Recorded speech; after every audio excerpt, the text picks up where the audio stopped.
the 2-day curse, and the Slender Man nightmare. They say the universe sends us warnings. But what if death itself decides to hunt you down, striking with terrifying precision every single 2 days? Last December, right before Christmas, my friend and I were driving home after our final exam when I came to a complete stop at a red light on a major 4-lane street. Suddenly, the screeching of tires shattered the silence, followed by a violent crash as another driver slammed into the rear right of my car. We got out to exchange information, and before stepping into the left lane to snap a quick photo of the angle and the street signs, I checked to ensure I had hundreds of meters of clear road behind me. But just as I stepped out, my friend called me back to unlock the trunk so he could grab his notebook. The exact second I stepped back into the safety of my lane, a northbound driver, completely distracted by gaping at our accident, drifted straight into the lane I had just stood in, missing me by barely a foot while speeding at 70 kilometers per hour. I thought I had used up all my luck, but exactly 2 days later, that same friend and I went paintballing with a few others. In between games, we were relaxing in the lobby with our masks off, a place where rules dictate every gun must be on safe with a barrel cover tightly secured. I was leaning with my back against the wall when that same friend asked to borrow some money for extra paint. Keeping my back to the wall, I leaned over to the right to hand him my wallet, and right at that precise millisecond, a loud, violent splat hit the wall directly beside my ear. One of the kids across the room had dropped his marker on a table, causing the retention bungee to snap, the safety to fail, and a paintball to fire straight at where my eyes and head would have been had I not leaned over. But the pattern wasn't finished. Exactly 2 days later, I was out drinking with that same group on a freezing night. Being a naturally fast walker, I kept pulling ahead, stopping every 25 meters to look back and wait for everyone to catch up. We were practically at our destination, and instead of stopping again, I initially wanted to just keep walking. For some strange, inexplicable reason, an urge forced me to stop anyway and turn around and shout back to them that I would meet them inside. Just as the words left my mouth, a roaring engine thundered up the street, and a speeding Porsche slammed directly into the brick wall 10 meters in front of me at a perfect right angle, crushing the entire engine block and shattering every window into a million pieces.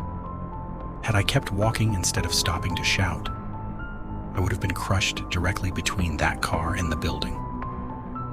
The climax of this terrifying cycle arrived exactly 2 days later on the morning of Boxing Day. After a restless night, I fell into a psychological nightmare. I vividly remember leaping out of a panel door van with a rope in my hand, running into my house in pure panic, because my mind knew that someone was trying to kill me. I tied the rope to the front doorknob, knowing the killer was tied to the other end outside, barricaded every window, and called 911, only for the operator to coldly tell me that all officers were busy and no one was coming to help. Suddenly, I noticed the rope had been cut. Trying to listen for movement in the dead silence, every single appliance in the house suddenly violently turned on at once. The kettle screamed, the stove fan roared, the shower blasted, and the TV blared static in an absolute sensory overload. Through the chaos, I looked up at the stairs and saw a lone foot step onto the top stair, slowly walking down toward me. I woke up screaming and sweating in total darkness. And before my brain could even process reality, 2 terrifying words involuntarily shot out of my mouth into the empty room. Slender Man. Sometimes, the real-world monsters are already driving right next to you on the open road, just like in this next account. The man in the green truck wanted us dead. A split-second mistake on the road can cost you your life. But sometimes it's not the crash that kills you, it's the person you accidentally set off. One afternoon, a friend of mine and I were driving home from high school when we came to a red light at a main intersection. The left turn light flickered green and my friend accelerated a bit too quickly, making his tires peel out just a little bit. It was an innocent mistake, but suddenly, a massive green pickup truck that had been waiting behind us violently sped up, pulling right next to us on our left. The driver was a terrifying-looking bald man, his face distorted with pure rage, screaming at us at the top of his lungs through his rolled-up window. The panic immediately set in, and to make matters worse, we hit another red light. I warned my friend as the green truck aggressively pulled up right beside us again on our left. The driver glared at us and frantically motioned for us to roll down our window. We tried to decline as politely as possible, shaking our heads. But that's when the encounter turned from road rage into a living nightmare. The man raised his hand, formed his fingers into the shape of a gun, and pointed it directly at us. Then he slowly brought it up to his own head and pulled the trigger. Before we could even process the threat, he reached down and started aggressively fumbling inside his glove box. The light turned green. Terror shot through our veins, and my friend gunned the engine as we both screamed. Behind us, the truck's tires peeled out as he slammed on the gas, tailing us, locking onto our bumper, right on our ass. I knew we couldn't outrun him on a straight road, so I made a desperate choice. Try to lose him in the labyrinth of my own neighborhood. I knew the streets perfectly, and if we could just get a few seconds ahead of him, we could pull into a hidden cul-de-sac before he spotted us. He followed us the entire time, matching every turn, but the moment we breached my neighborhood, I yelled at my friend to speed up quickly and pull a sharp left into a subdivision. It worked.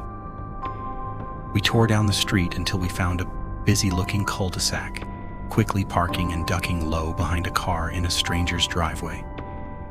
We held our breath, laying low in total suffocating silence. A few agonizing moments later, we saw the green truck slowly drive by, right past the very street we chose to hide in. A huge, trembling sigh of relief left our chests. We sat there for a long time, trying to laugh it off, just to stop from crying, completely shaken by what could have happened if we hadn't made that turn. We ended up calling the police and meeting with an officer just to make sure we could get home safely. I never saw that monster again, but every time I hear tires screech at a red light, I still look over my shoulder. If you found yourself trapped in that neighborhood with a maniac on your bumper, what would you have done? Let me know your survival strategy in the comments, and don't forget to like and subscribe for more terrifying encounters.